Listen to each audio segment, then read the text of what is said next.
Olá, professor Mura aqui e a gente vai falar um tema especial, secção no cone, aqui um tema de geometria espacial. Eu tenho um cone bem aqui, ó, cone circular reto. O que é um cone circular reto? É aquele cone onde a base dele vai ser um círculo. Então aqui nessa base você tem um círculo, aí você tem esse pontinho bem aqui que é o vértice, e aí você sai ligando esses segmentos que você tem aqui quando você pega esse ponto a um ponto da circunferência da base, são as chamadas geratrizes do seu cone. Então, bem aqui eu tenho uma geratriz do cone, aqui eu tenho um raio, aqui ó, daqui para cá, bem aqui é no centro dessa circunferência da base. Então, daqui para cá você tem o raio. E aqui você tem a altura do cone, é importante você sempre ficar focado nessas informações. Professor, o que é uma secção transversal? Imagina você tendo um cone bem aqui, ó, tem um cone, e você faz um corte paralelo à base. Quando você cortar paralelo à base, você vai perceber que aqui você vai ter um círculo também.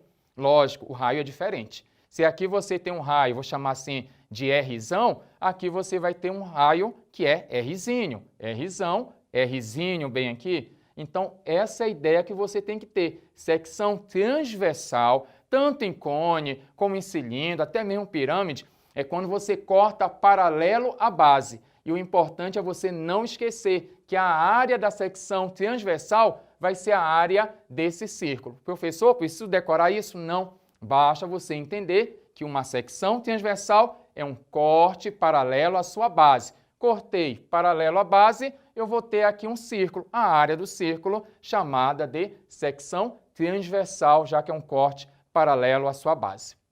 Um outro detalhe aqui é a chamada secção meridiana. Quando você tem um cilindro, quando você tem um cone, você pode cortar de modo vertical, mas tem que passar pelo centro da base. Então você faz um corte aqui, ó, de modo vertical, passando pelo centro da base. No cilindro, mesma situação, só que no cilindro, quando você faz esse corte, fica um retângulo lá. E no caso do cone, vai formar sempre um triângulo aqui.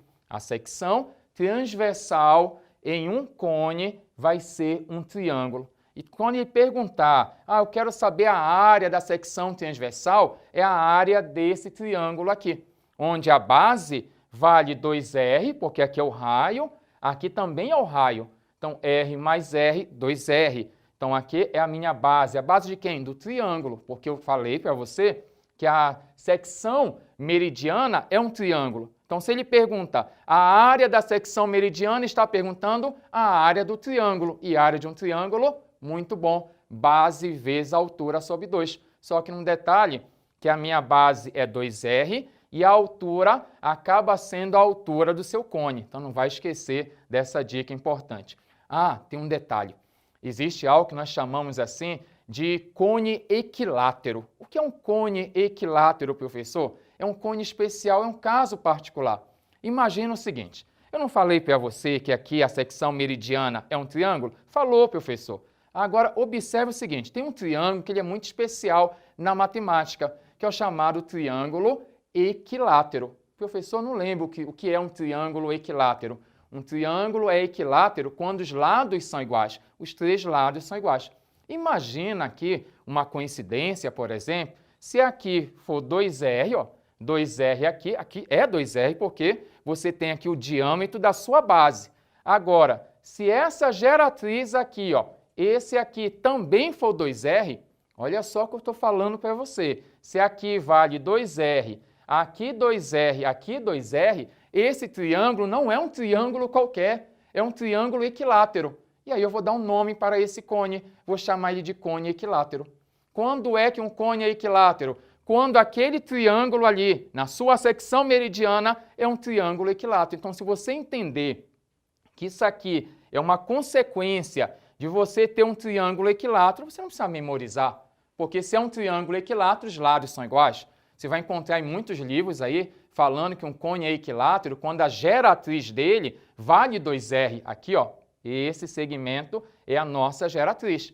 Se ele é um triângulo equilátero, os lados são iguais. Então, se aqui é 2R, aqui também é 2R e aqui também é 2R. É por esse motivo que aparece nos livros que a geratriz tem que ser 2R. Mas você não precisa decorar, você precisa entender que a geratriz tem que ser aqui 2R, porque eu vou ter um triângulo que é um triângulo equilátero. Agora, olha só essa situação bem aqui. Um cone equilátero, e já está falando, cone equilátero. O que eu tenho que saber, professor? Você tem que saber a definição.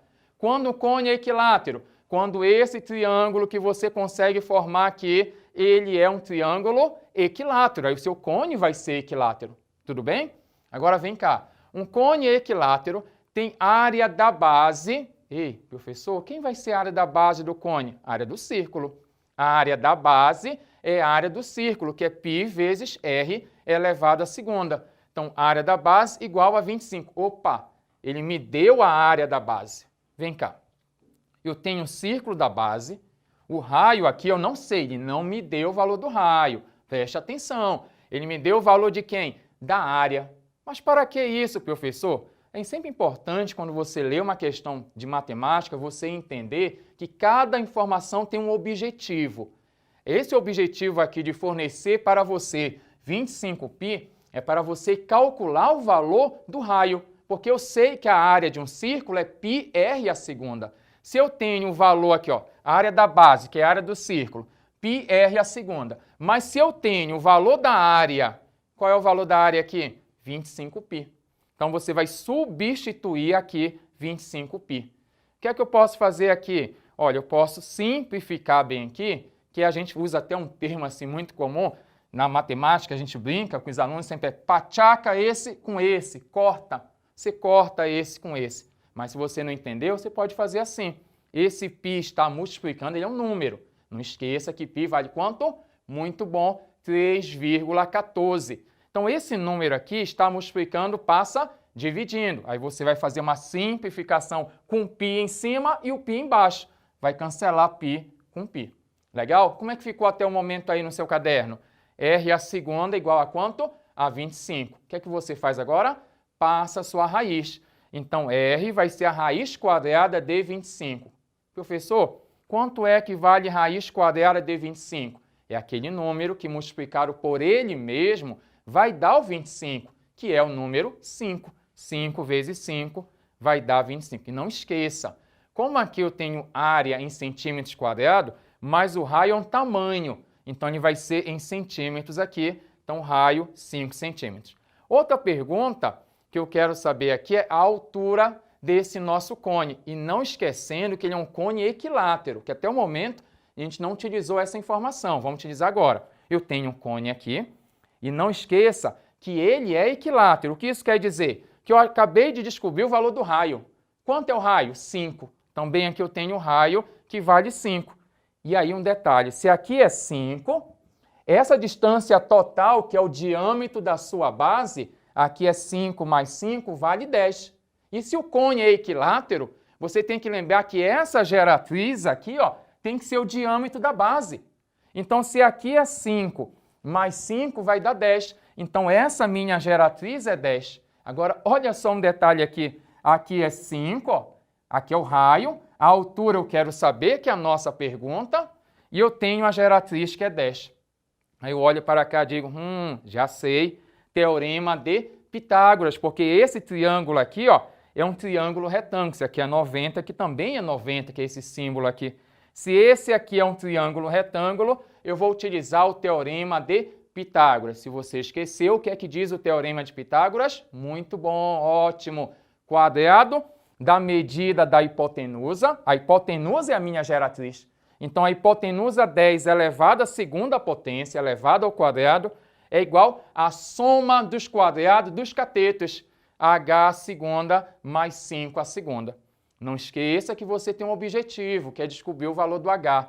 Quando você tiver uma equação desse tipo aqui, você tem que fazer com calma e seu objetivo é isolar o H primeiramente. Então, vem cá.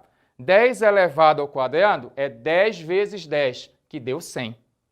Esse carinha aqui, 5 elevado à segunda, 5 vezes 5 vai dar 25. Está somando, passa subtraindo. Então, eu tenho 100 menos 25, H à segunda. Legal até aí? Muito bom, vamos continuar. O que é que você pode fazer agora? Você pode subtrair 100 menos 25. Quanto deu? Ótimo! 75. Vai fazendo juntinho com o prof aí. Está uma potência, aqui ó, está uma potência, passa uma raiz. Então, meu H é a raiz quadrada de 75. Só que não tem valor exato. Mas você pode fatorar, decompor para poder calcular a raiz. Qualquer dúvida nisso aqui, você pode procurar as videoaulas aqui do Futura, que temos esse curso para poder ajudar sempre você. Aqui, ó, você pode fazer da seguinte maneira.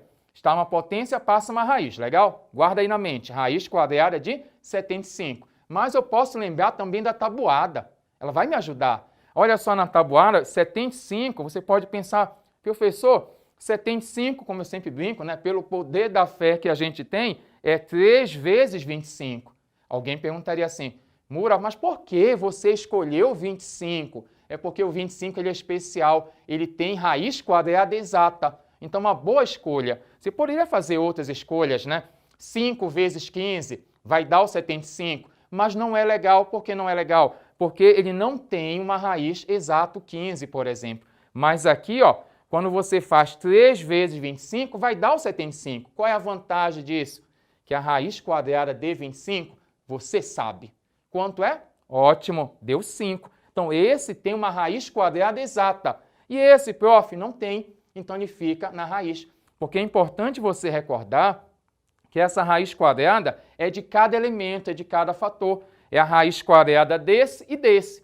Raiz quadrada de 25 vale 5. Esse não tem raiz exata, fica dentro da raiz 5, raiz quadrada de 3 centímetros.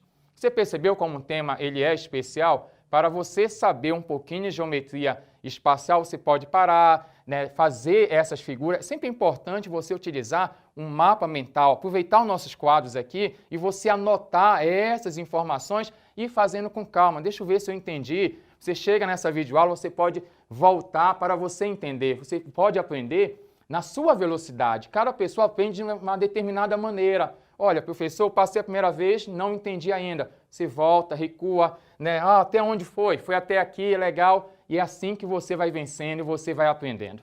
Tá bom? Resumindo, conversamos sobre secção no cone. Você tem 2 tipos, chamada secção transversal e a secção meridiana. Até a próxima aula. Tchau!